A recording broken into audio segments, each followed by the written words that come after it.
Hello সবাইকে, নতুন একটা ভিডিও নিয়ে চলে এসেছি। আশা করি সবাই ভালো আছো, আমিও ভালো আছি। তো আমার পাখিদের ঘরে অনেক কিন্তু পাখি এসেছে গিয়েছে, তো অনেক দিন পরে বড় ভিডিও ছাড়ছি। এখানেই কিন্তু শেষ নয়, অনেক পাখি আমাদের ঘরে বাচ্চাও হয়েছে, নতুন নতুন অনেক পাখি এসছে। সব কিছুই আজকে দেখাবো, ভিডিওটা ফুল দেখার অনুরোধ রইল।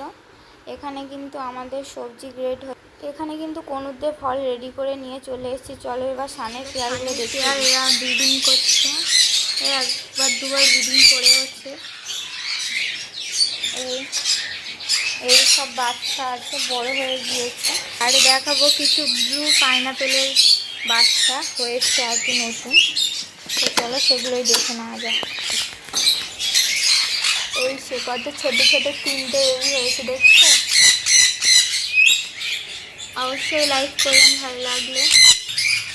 এখানে বাক্সের উপর এটা আছে পুকুর। এখানে ঘষা রেডি হচ্ছে সব ফুটে মাখাবার জন্য। পিঠের সাথে তো পরিচয় করানোই হয়নি। পিঠো খুবই রেগে আছে, পিঠোতে একটা ফল দিয়ে দিই আমি।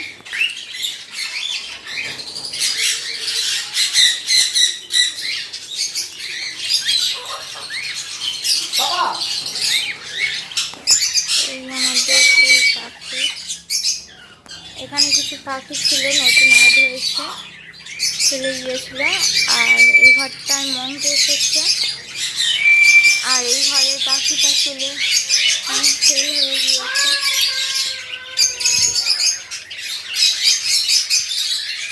তা কাইক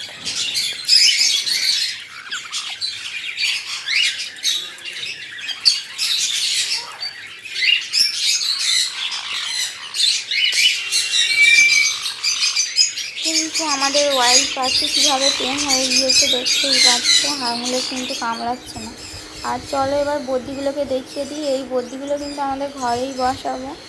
আর এই যে লাভবার্ডগুলো দেখছো, বেশিরভাগ অনেক লাভবার্ডই ছিল, সব সেল হয়ে গিয়েছে। তো যাই হোক, আমাদের কিন্তু পছন্দের পাখির মধ্যে জাভাও আছে, দু পেয়ারই আছে, বেশি রাখিনি। চলো এবার আমাদের দুষ্টু মিষ্টি শানগুলোর কাছে চলে যাওয়া যাক। এদেরকে হাঁড়ি দিয়েছি, তারও একটা কারণ আছে, কারণ এদের এখনও খাঁচা তৈরি হয়ে ওঠেনি। এদের জন্যে আমাদের ওই বাড়িতে ঘর হচ্ছে, নতুন ঘর, তো ওখানেই সব এদেরকে নিয়ে যাওয়া হবে। তার আগে এদের জোর নিয়ে নিয়েছে, তার জন্যে এদের এই হাঁড়ি দেওয়া। তো চলো বল্টুর সাথে পরিচয় করিয়ে দিই। বল্টু কিন্তু আমার প্রিয় পাখির মধ্যে একটা, ওকে আমি প্রথম টেম করেছিলাম।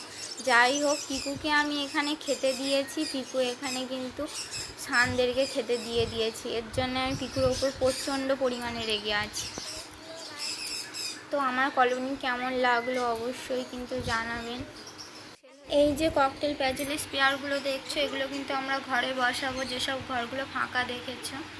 তো মঙ্ক কিন্তু এখানে বারবার করে আমাদের বোঝানোর চেষ্টা করছে যে ওর স্নান করবে, সেজন্য জলের বাটিও দিয়ে দিয়েছি, ও ততক্ষণ স্নান করেনি। আসলে সবসময় পাখিদের স্নান করতে দেওয়াও উচিত নয়, তার কারণ আসলে বর্ষাকাল, বৃষ্টির সময়, ঠান্ডা ঠান্ডা ওয়েদার, ওদের গা শুকাতে চায় না, তো সেই সময় কিন্তু ওদের শরীর খারাপ হলেও হতে পারে। সবাইকে কিন্তু খাবার জল দিতে হবে, তাই ভিডিওটা আর বেশি বাড়াবো না।